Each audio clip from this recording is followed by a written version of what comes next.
भारत में मीठे पानी की बड़ी झील लोकटक झील मणिपुर राज्य में स्थित है। इस झील में दुनिया का एकमात्र तैरता हुआ राष्ट्रीय उद्यान है। इस राष्ट्रीय उद्यान का नाम कैबुल लामजाओ राष्ट्रीय उद्यान है। हाल ही में 170 कैरेट के हीरे की खोज अंगोला देश में की गई है। अंगोला एक मध्य अफ्रीकी देश है। इस हीरे को लूलो रोज नाम दिया गया है। ऑस्ट्रेलिया की लुकापा डायमंड कंपनी ने इस हीरे की खोज की है। भारत में अंतर्राष्ट्रीय महत्व की अर्ध भूमियों की संख्या बढ़कर 64 हो गई है। सूची में शामिल किए गए स्थलों में से तमिलनाडु की 6 और गोवा, कर्नाटक, मध्य प्रदेश तथा उड़ीसा का एक स्थल शामिल है। हाल ही में महिला और बाल विकास मंत्रालय ने सक्षम आंगनबाड़ी और पोषण 2.0 योजना को लागू करने के लिए दिशा निर्देश जारी किए हैं। केंद्र सरकार ने 2021-22 से 2025-26 के दौरान इस योजना को मंजूरी दी है। दक्षिणी कोरिया ने 4 अगस्त 2022 को अन्य देशों के साथ दौड़ में शामिल होकर चंद्रमा के लिए अपना पहला अंतरिक्ष यान लॉन्च किया है।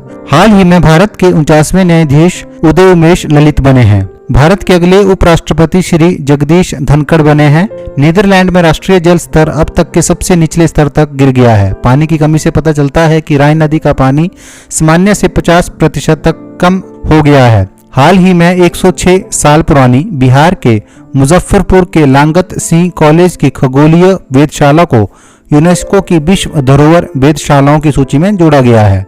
भारत सरकार ने 2023 तक देश से काला आजार को खत्म करने का लक्ष्य रखा गया है। काला आजार को लिशमेनियासिस भी कहा जाता है। यह रोग लिशमेनिया नामक परजीवी के कारण होता है। विश्व शेर दिवस 10 अगस्त को मनाया जाता है। इंडियन लायन का IUCN स्टेटस लुप्त प्राय है। हर साल 12 अगस्त को अंतर्राष्ट्रीय युवा दिवस मनाया जाता है। पूर्वोत्तर भारत का पहला ड्रोन स्कूल असम में खोला गया है। नेचर इंडेक्स 2022 सूचकांक में भारतीय विश्वविद्यालयों में पहला स्थान हैदराबाद विश्वविद्यालय को हासिल हुआ है। एशिया का सबसे पुराना फुटबॉल टूर्नामेंट डुरंट कप 16 अगस्त 2022 को शुरू हो गया है। इस टूर्नामेंट की शुरुआत 1888 में शिमला में हुई थी।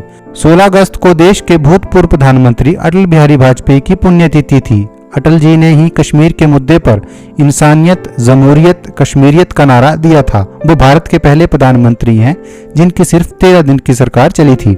हाल ही में अरुणाचल प्रदेश राज्य ने मेडिसिन फ्रॉम द स्काई नामक एक कार्यक्रम शुरू किया है। इस प्रोग्राम के तहत ड्रोन के जरिए दवाओं की आपूर्ति की जाएगी। मध्य प्रदेश का आदिवासी बहुला मंडला जिला भारत का पहला कार्यात्मक रूप से साक्षर जिला बन गया है। दुनिया का सबसे ऊंचा single arch bridge Jammu Kashmir के रियासी जिले में बक्कल और कौड़ी के बीच बनाया गया है।